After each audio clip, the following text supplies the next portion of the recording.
So Benji, I know that you are a touring artist. You have experience playing shows, regionally, Yeah. nationally. Can you talk a little bit about the difficulties with touring? Yeah. A lot of people say this is how you make money. There's a lot of costs associated with it. So from your experience, what are some best practices and things people should look for? You know, the big thing that we've seen is people will make an album and they'll put everything into it, and then they kind of go, and now we need to tour. Mm-hmm. And you've got to think of it as an ecosystem of involving your fans in the making of an album, involving your fans in the release of an album, involving your fans in the touring of an album.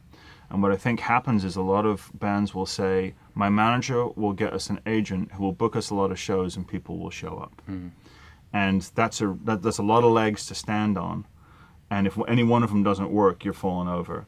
Some of the smartest strategies I've ever seen are where basically you'll say, with the pre-order of your album, you can say, and you can add a ticket to the show of your choice. Sound check passes, meet and greets, that type of thing. They will generate far beyond the revenue that they create, the buzz and excitement. But I think ultimately what it is you've got to find yourself in a scenario whereby you're playing for people who want to see you.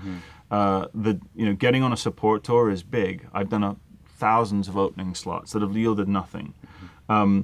And I've also done the odd one that really works. It's a grinding game. It's not, it's tough. Because what I think happened is it used to be, the old paradigm is you made an album and then you toured it extensively. For a year you would grind out a tour on an album, and eventually about halfway through you'd break even on album sales. At the stadium level, this was the case, where you would put out a $10 million tour and you wouldn't recoup that investment. But for a band starting out today, again, I believe in the power of using the web and your email list to say, where do you want us to play? If 20 of you guys want us to show up here, we'll show up. And then when you play, I've played backyard shows that yielded more merch sales and more financial income than playing at clubs, where it was like we get guarantee of $150. We drink that in the first hour of being there, and then we were out money trying to sell merch, and so touring has to be looked at holistically speaking. So I would early on years ago I would use MySpace for it. I would say to people, I'm traveling here. Does anyone want me to play in between? Anyone know a good club that I could go to? I would have fans tell me which clubs to go to, and I would email the club saying, hey, 20 people have requested that I come play here. Do you have an opening slot? Can I play here?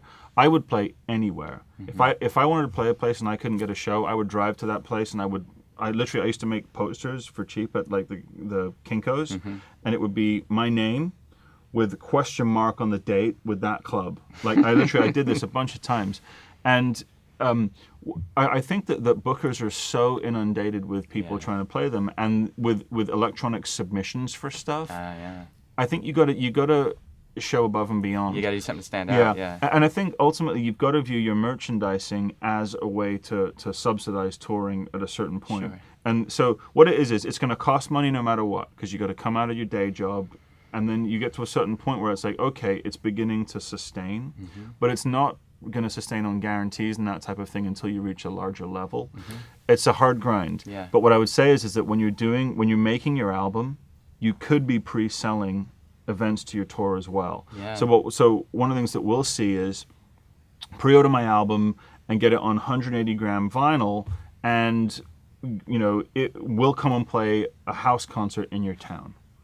House concerts are amazing. They're like one of the most underrated bits of the industry for me, because what you find is anyone who wants to put you up in a house concert, they're bringing you into their home, they invite all their friends over, they feed you, and every single person in the room will buy something from you. You won't be able to stop. I know a lot of musicians who do these on days off, so they'll do a club show where they're loud, and then they'll do an acoustic show in between. So again, the super fan has the will to do this. And a lot of times too, I found this, it was really interesting, the last big generation of live music goers are older and they have kids. and they want their kids to have the experience with them. But if you've got anywhere between a 2-year-old and a 10-year-old, you can't take them out to clubs and do this kind of stuff. So I know parents who literally will bring in house concert after house concert in these kind of in-between towns. So cool. Yeah. And these are the ones that have disposable income. Yeah. They have the affinity for the music. So again, I'm such a proponent of this. Ask fans what they want. Yeah.